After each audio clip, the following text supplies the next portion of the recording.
He llamado a la reflexión de esta noche dolores de parto.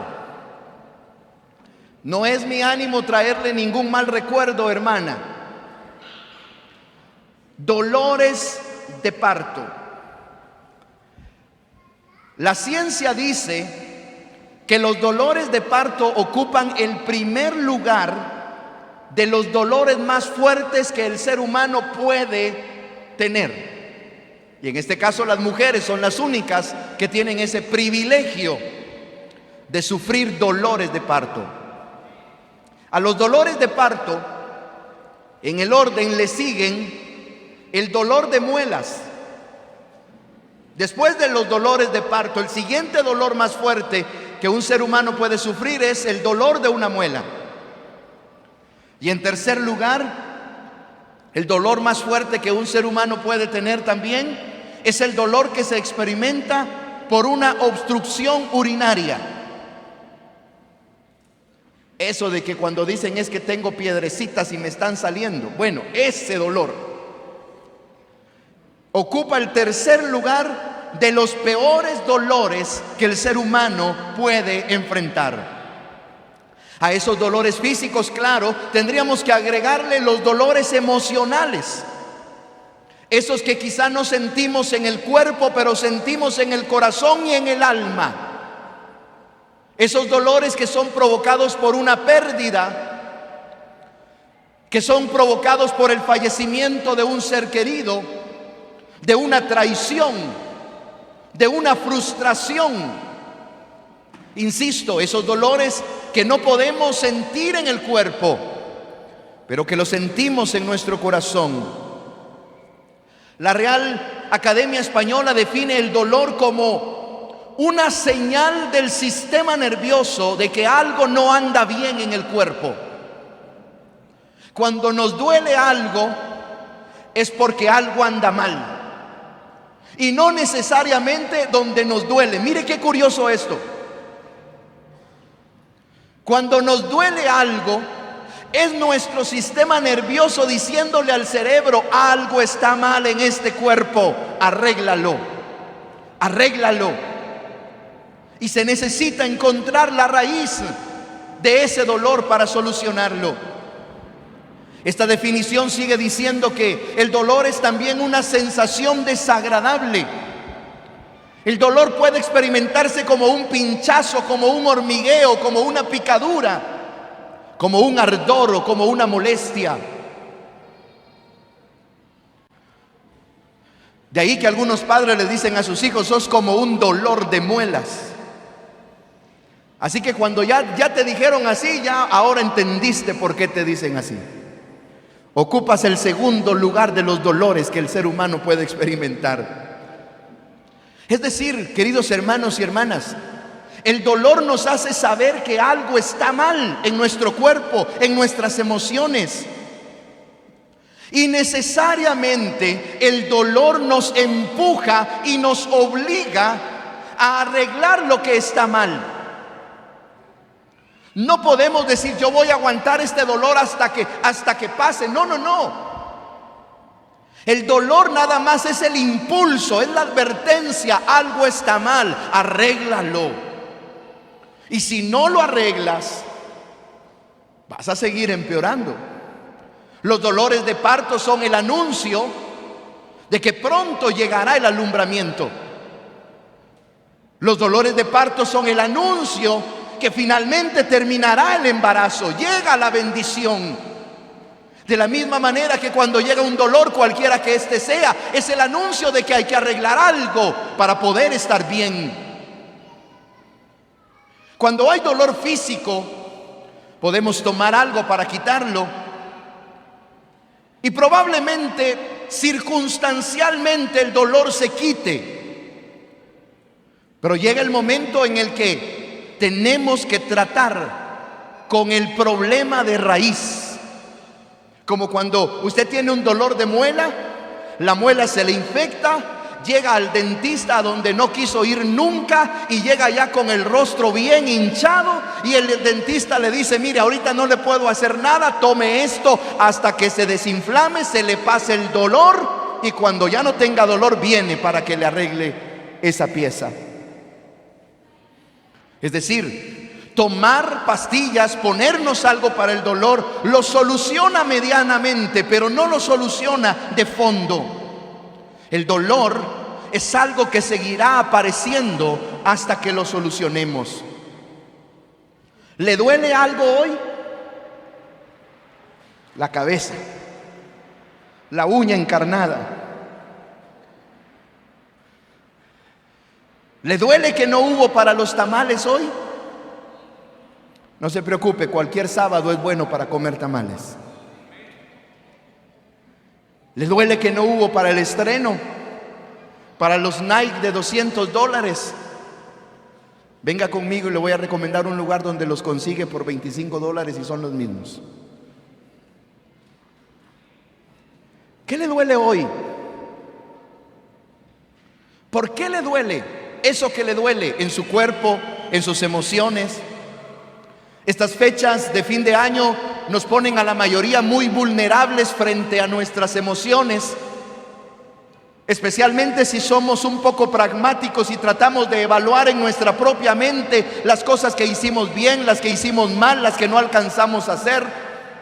Y aquellas que no alcanzamos a hacer nos traen frustración, nos traen dolor porque no las hicimos, porque pasó otro año y no alcanzamos aquello que nos habíamos propuesto.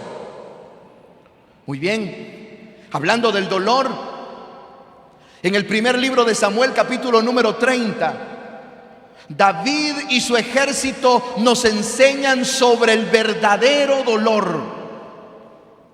Sobre un dolor, dice ahí la Biblia, ahora la vamos a leer en primer libro de Samuel, capítulo 30, sobre un dolor que fue tan profundo que estos hombres valientes, no estoy hablando del hombre sentimentalista que pone una canción y empieza a llorar. No. Estoy hablando de soldados valientes, acostumbrados a ver cualquier escena de tragedia, acostumbrados a perder en batallas, acostumbrados a la peor desgracia humana. Estos guerreros valientes se enfrentan con una escena que provoca tanto dolor en ellos, que dice la Escritura que lloraron tanto hasta que quedaron sin fuerzas. Y sé que algunos de nosotros alguna vez hemos llorado así por dolor. Empezamos gimiendo, empezamos gritando, empezamos lamentándonos, pero llega el momento en el que ya no sale nada de nuestro interior. David y su ejército recién habían firmado la paz con los filisteos en el capítulo 29. Iban a emprender una campaña militar en contra del pueblo de Israel. Y todos los reyes filisteos le dicen a David: tú no irás con nosotros, queremos tener paz contigo, así que regresa a tu lugar e iremos solo nosotros. David había conseguido un gran triunfo político e iba de regreso a la ciudad de Siclag, la ciudad en donde toda su compañía, donde todo su ejército y las familias de su ejército, porque qué hermosa enseñanza: donde está el guerrero está su familia. Amén. Vuelvo a decirlo: donde está el guerrero está su familia. Aquel David había hecho las paces con los reyes filisteos, pero al llegar a la ciudad de regreso donde había dejado a su familia, a lo lejos solo ven las grandes llamaradas, las columnas de humo. Empiezan a acelerar el paso porque estaban distantes aún, pero empiezan a correr con cierta desesperación, imaginando lo peor, porque ellos eran soldados que sabían lo que significaba ese fuego y ese humo a la distancia. Ellos mismos lo habían provocado quizá en otras ocasiones. Y mientras más se van acercando, se van dando cuenta de la desgracia que imaginaron mientras corrían. Resulta que el campamento de la ciudad de Siclag, donde habían quedado las mujeres y los niños de aquel ejército de David, había sido sitiado y nada quedó en aquel campamento. Buscaron a su familia. ¿Ha sentido usted la agonía de perder a un familiar? ¿Cuántos han perdido un güiro en el centro comercial o en el mercado?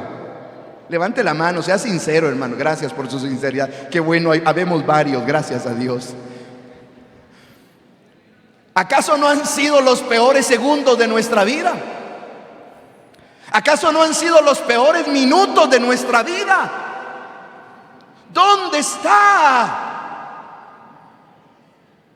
Yo me imagino a las madres perdiendo el glamour, llamando a su hijo.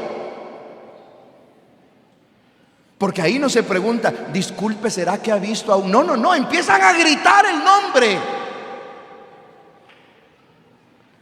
Ahora imagínese usted aquellos soldados llegando a donde habían dejado a sus hijos en la tienda de campaña, donde habían dejado a su esposa y ahora no encuentran a ninguno. El enemigo aprovechó que no había quien defendiera el campamento para atacarlo y para llevarse a todas las familias cautivas. Esta línea es importante, así que debo repetirla.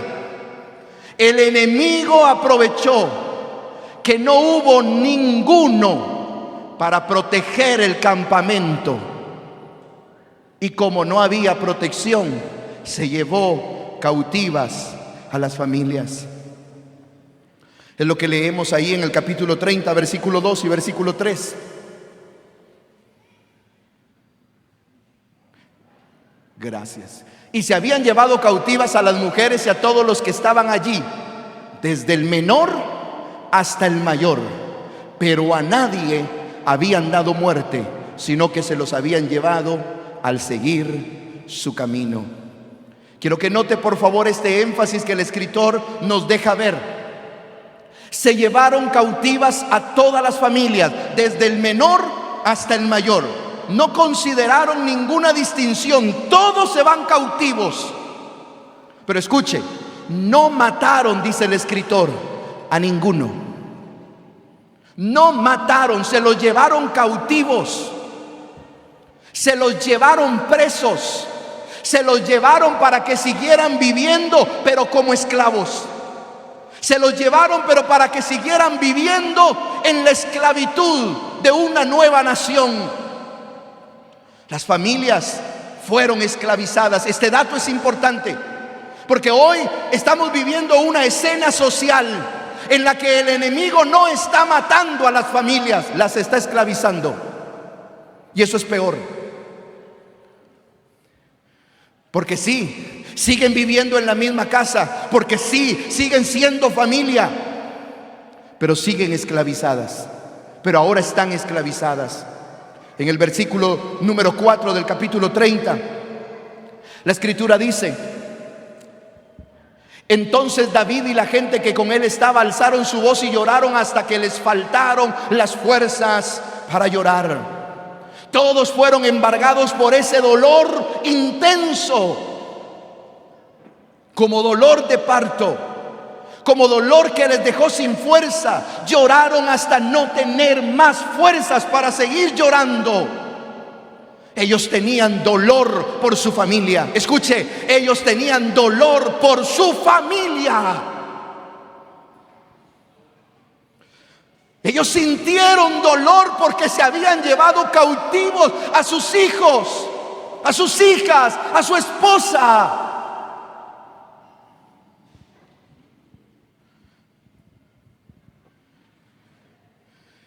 Quizá alguno pensó, hubiera sido mejor que los mataran y que encontráramos aquí sus cuerpos. Pero no vivir la desgracia y la angustia de imaginar lo que ahora les están haciendo en otra nación.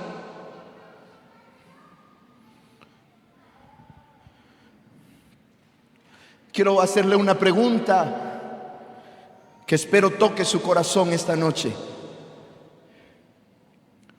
¿Ha sentido usted esa clase de dolor cuando ve que algo en su familia no está bien? ¿Ha sentido esa clase de dolor?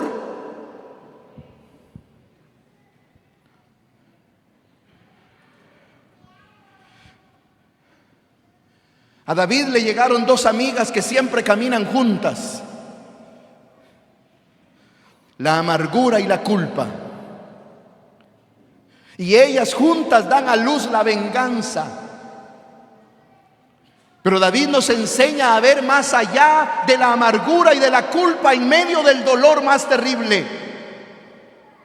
En medio del dolor que David experimentó por su familia, se dio cuenta que no era momento de culpar a nadie, no era momento de amargarse con nadie, y mucho menos era momento para emprender una campaña de venganza. Mire cómo dice ahí la Biblia en el versículo número 6. Y David se angustió mucho porque el pueblo hablaba de apedrearlo, pues todo el pueblo estaba en amargura de alma, cada uno por sus hijos y por sus hijas. Mas David, como dice ahí, termine de leer conmigo esa línea. Mas David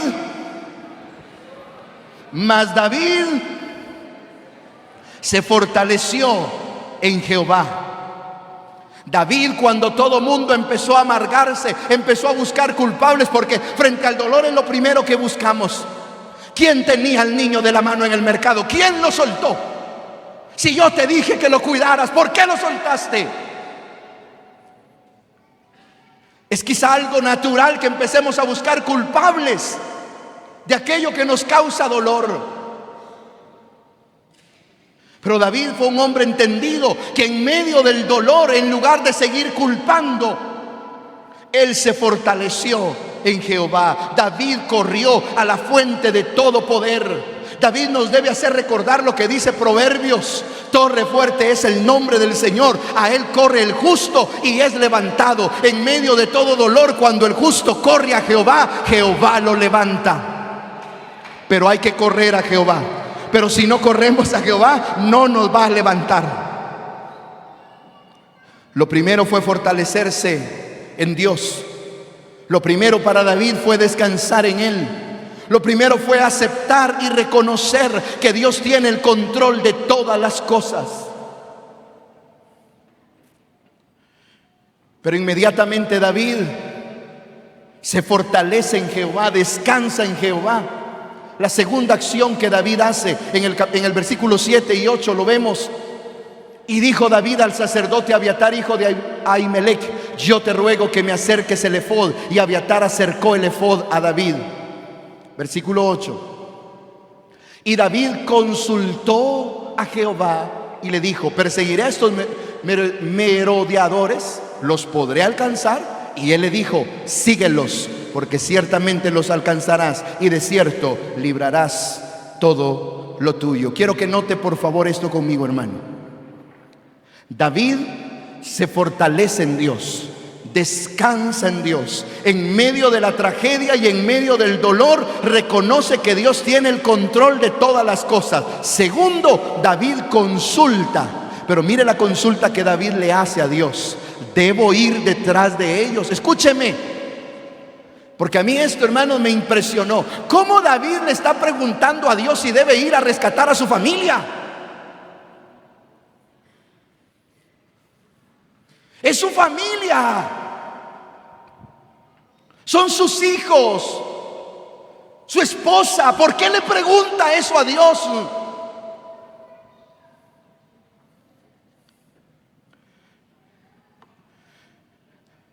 Y es que David bien se gana el sobrenombre de un hombre conforme al corazón de Dios, porque David nos enseña que sobre todas las cosas es la voluntad de Dios la que debemos hacer.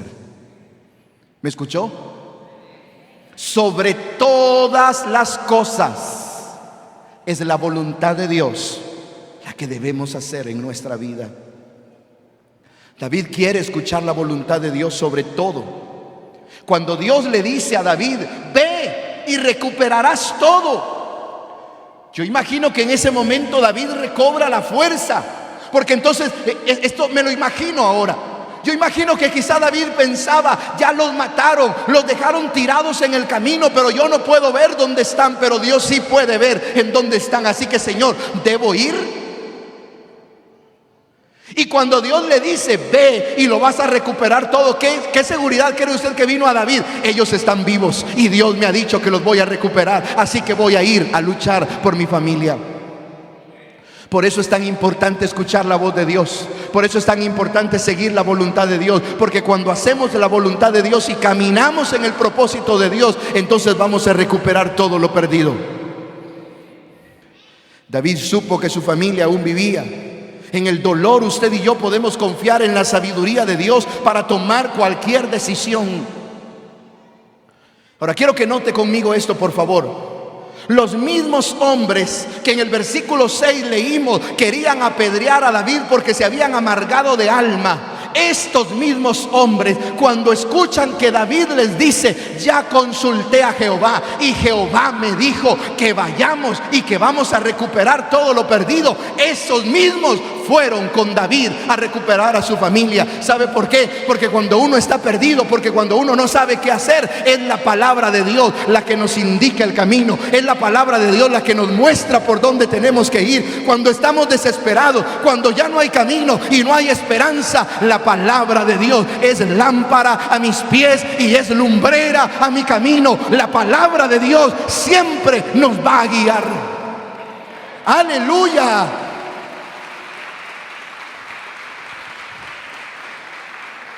Estos hombres acompañan ahora a David, emocionados a recuperar sus familias. Su actitud cambió cuando oyeron la palabra de Dios. Su actitud cambió, su dolor cambió cuando oyeron la palabra de Dios. Mire cómo dice el versículo 9. Partió pues David, él y los 600 hombres que con él estaban, y llegaron hasta el torrente de Besor, donde se quedaron algunos.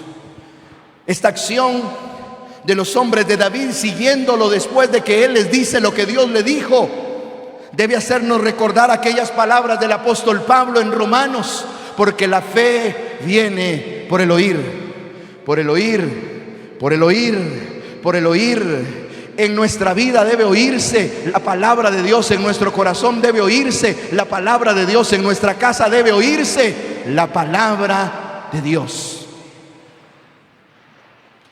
Mientras iban a recuperar a sus familias, en el camino, el Señor les provee un GPS. Sí, un GPS es un sistema de localización global. Es algo que nos ayuda para saber a dónde tenemos que llegar y cómo llegar. Ese GPS es esa aplicación que usted usa en su teléfono y que le dice por dónde irse. Y que es muy gracioso porque por más que le diga por aquí debes irte, usted dice: no, pero yo conozco otro camino. Es que ahí siempre hay fila, yo me voy por otro lado. Entonces, ¿para qué usa el GPS?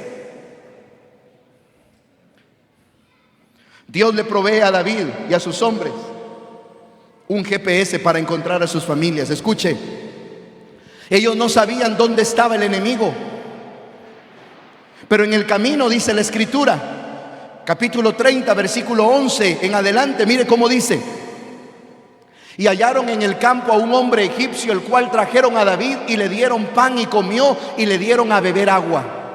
Sigamos. Y le dijo David: ¿de quién eres? ¿De quién eres tú y de dónde eres? Y respondió el joven egipcio: yo soy siervo de un amalecita y me dejó mi amo hoy, hace 3 días, porque estaba yo enfermo.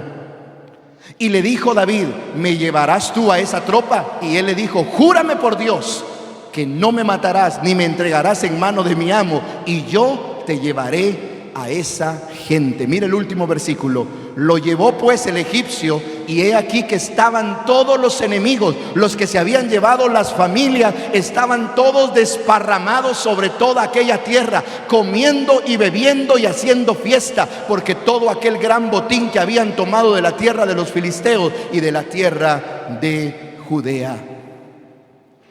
David y su ejército no sabían en dónde estaba el enemigo, pero el Señor provee un GPS, provee a un hombre, a un egipcio, que uno de los enemigos amalecitas había dejado tirado, porque era más barato comprar un nuevo esclavo que darle pastillas a este. Era más barato.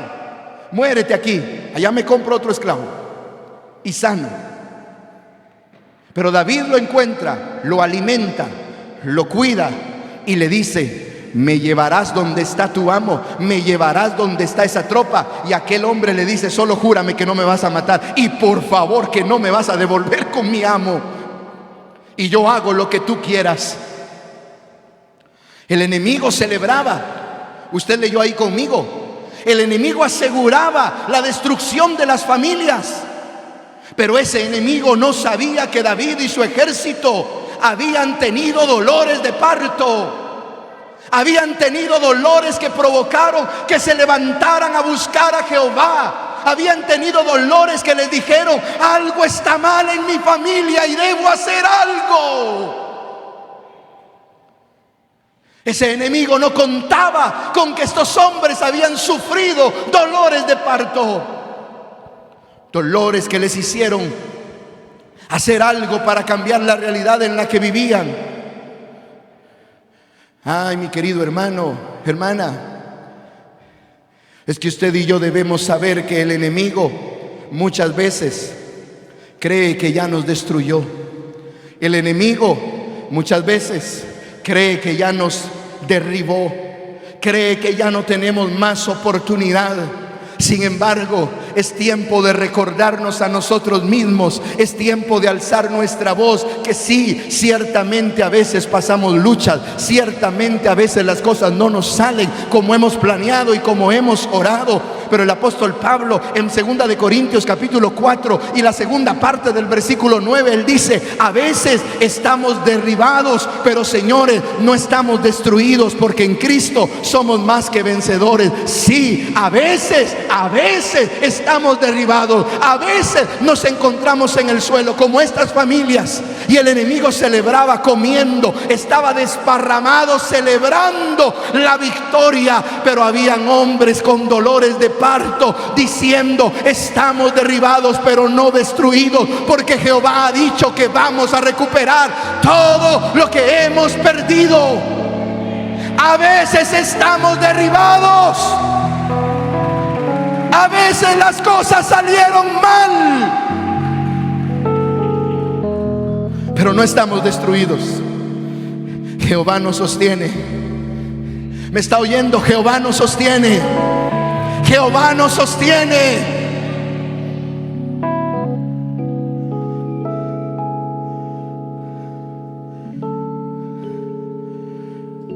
Versículo 18 y 19 del capítulo 30, la Biblia dice: y libró David todo lo que los amalecitas habían tomado.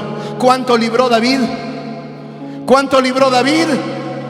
Todo lo libró David. Y asimismo libertó David a sus 2 mujeres. En aquel tiempo se podían 2 mujeres, hoy es una, y hasta que la muerte los separe. No me vaya a salir con mates. Una, y hasta que la muerte los separe.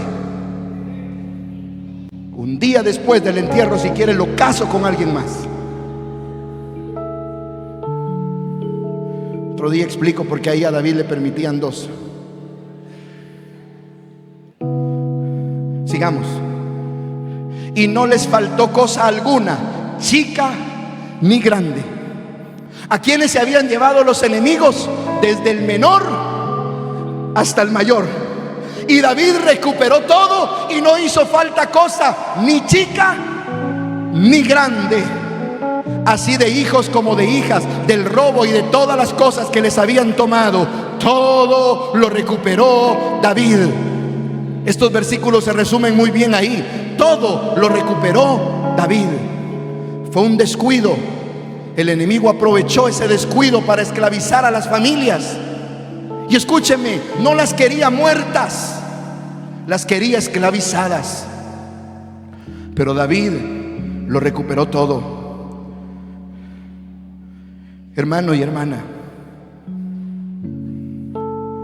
para nosotros hoy hay muchas cosas importantes en la vida. ¿Está de acuerdo conmigo? A ver, ¿está de acuerdo conmigo? Hay muchas cosas importantes en la vida. Pero lo más importante es la familia. A ver, lo más importante es la familia. Hace 1 año y medio prediqué: mi familia es rara, y le pregunté a usted: ¿y la suya? También. Esa es su familia rara, donde hay 1 o 2 chismosos, donde hay 1 o 2 que siempre le prestan dinero a todos y nunca pagan, donde hay 1 o 2 que solo indirectas son,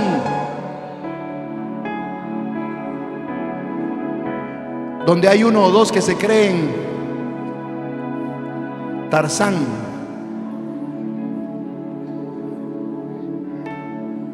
Pero esa es su familia. Esa es la familia que estoy seguro en todo momento va a sostener su mano. Esa es la familia que en todo momento va a estar ahí con usted. Porque usted puede decir todo lo que hay en su familia, pero ¿y si yo le preguntara a su familia quién es usted? Hay muchas cosas importantes en la vida, pero lo más importante es la familia. Escuche esto, por favor. Hay mucha gente que necesita recibir el mensaje de salvación de Cristo allá afuera, pero la familia es nuestra prioridad para predicarles a Cristo. Qué bueno si somos evangelistas, qué bueno si Dios nos hace misioneros, qué bueno si vamos a las naciones, pero la familia es más importante que conozcan a Jesús por medio de nosotros. Sentiremos dolor hoy por nuestra familia, mis hermanos, hermanas. Les dije que David y su ejército nos enseñan el verdadero dolor. A ellos no les dolía una muela, a ellos no les dolía el cuerpo por el ejercicio, no. A ellos no les dolía nada porque alguien había muerto, no. A ellos les dolía porque estaban imaginando el daño que sufrían sus familias en manos de sus secuestradores. Ellos sentían dolor. Sentimos hoy dolor por nuestras familias, porque están yendo directo al infierno, porque estamos viendo que tienen una vida desordenada y decimos: ahí dejémoslos. ¿Para qué le digo algo? Porque si le digo se enoja.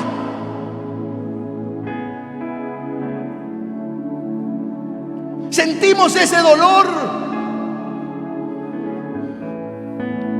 El infierno no es un juego. Pasar la eternidad en condenación no es un juego. No estoy hablando de venir a la iglesia, no estoy hablando de venir al culto cada domingo, aunque venga, por favor. Estoy hablando de la salvación de su familia. Estoy hablando de encontrarlos con ellos allá en el cielo, de que ellos también estén en esa morada que Cristo fue a preparar para nosotros.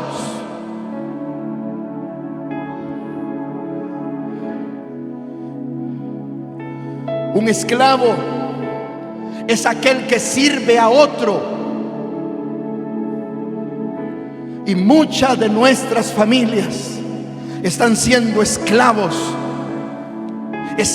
de las adicciones, esclavos de las ideologías. Por favor, padres, cuando en la calle usted vea a una pareja homosexual acariciándose, que por cierto, qué desgracia que el marido no acaricia a la mujer, pero esos ingratos pervertidos sí lo hacen en la calle. Pero cuando usted vea eso, deténgase y dígale: hijo, eso que estás viendo es en contra de la voluntad de Dios. Ay, no, qué pena.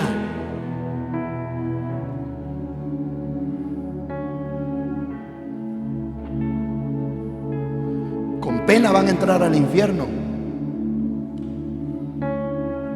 Y nuestros hijos están embrutecidos con la tecnología. Y los padres somos unos irresponsables. Es para que se esté quieto. Ahí está.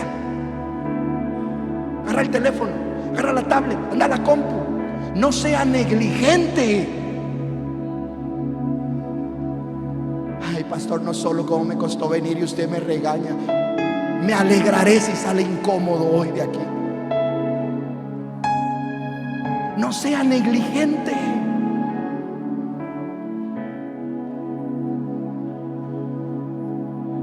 La tecnología, claro, no es mala, pero no puede ser la tecnología el tata y la nana de nuestros hijos. ¿Le duele eso a usted o no le duele? A mí me duele, hermano. Mire, yo estuve tan emocionado este fin de año que no suelo publicar cosas en mis redes sociales. Y mi esposa me dice: qué raro que estés publicando eso. Pero es que, hermano, me embaracé de emoción cuando se me juntaron 5 parejas de jóvenes para casarse. Me embaracé de emoción, porque hoy, qué desgracia, lo que escucho de los patojos: yo no me quiero casar. Lo que escucho de las señoritas es: no, yo no me quiero casar. Un hijo quiero tener, porque de un hijo yo lo hago como quiero, pero de un marido, ¿a qué horas salgo? Qué desgracia, eso nos debe doler, porque estamos yendo en contra del plan divino, del plan original de la familia. Esas cosas han secuestrado a nuestra familia. El trabajo ha secuestrado nuestra familia. No, pastor, es que yo trabajo para que mi familia tenga todo lo que necesito. Sí, cuando usted termine de pagar esa casa en 20 años, ya ni sus hijos van a estar ahí. Y no digo que no compre casa, por favor, hágalo. El Señor lo bendiga y lo prospere, y compre esa casa. Pero el gran principio siempre será el mismo. ¿Cuántos niños hemos visto que cuando le llevan la gran caja de regalo, abren el regalo, sacan el regalo y se ponen a jugar con la caja?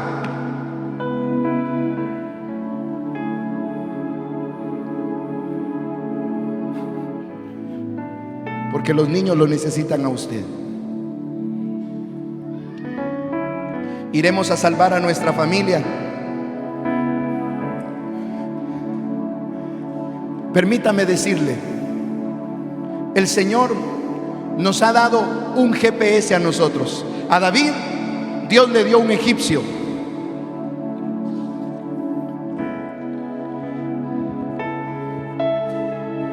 A usted y a mí, aquí, a esta iglesia, no sé las demás, pero a esta iglesia, Dios nos ha dado un GPS.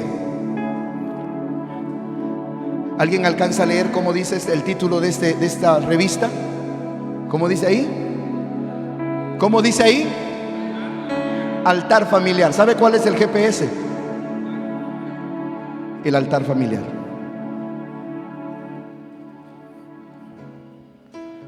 Las familias necesitan adorar juntas en casa. Necesitan leer la Biblia unidas en casa. Las familias necesitan buscar a Dios unidas en casa. Uy, no, pastor, es que para eso vengo a la iglesia cada semana. Aquí a la iglesia, aquí al templo, venimos a celebrar la majestad de Dios, su obra y su misericordia en nuestra vida, y eso incluye lo que Él ha hecho en nuestra casa. Hermano y hermana, por favor, no lo tome por menos esta noche. Se lo suplico con todo mi corazón.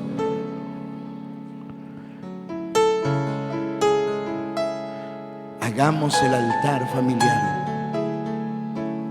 Aparte un día, una hora a la semana para reunir a su familia. Si usted dice: pastor, es que yo estoy solo en mi casa y nadie más es creyente en mi casa, hágalo usted. Que lo vean orar, que lo vean alabar a Dios, que lo vean leer la Biblia ahí en su casa. Esta noche pondremos en las manos de cada una de las familias un manual como este, donde encontrarán 52 devocionales, uno por cada semana del año 2023, para que usted con su familia haga el altar familiar. Escúcheme, el egipcio llevó a David y a su ejército al lugar donde tenían cautivas a las familias. En el altar familiar, este es nuestro GPS. El altar familiar nos llevará al lugar donde nuestras familias están cautivas, para que solucionemos lo que tenemos que solucionar. ¿Me está oyendo? Amén. El Señor nos ha dado el poder para que nuestra vida también se pueda resumir como la vida de David y su ejército. Todo lo recuperó David. Todo lo recuperó David.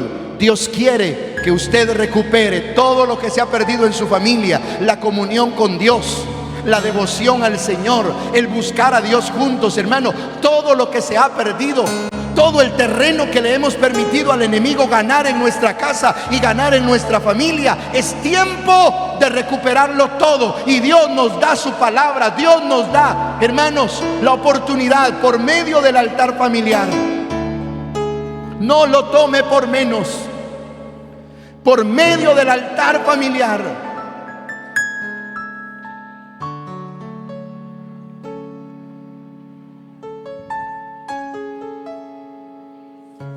si yo le pregunto, ¿su familia es importante?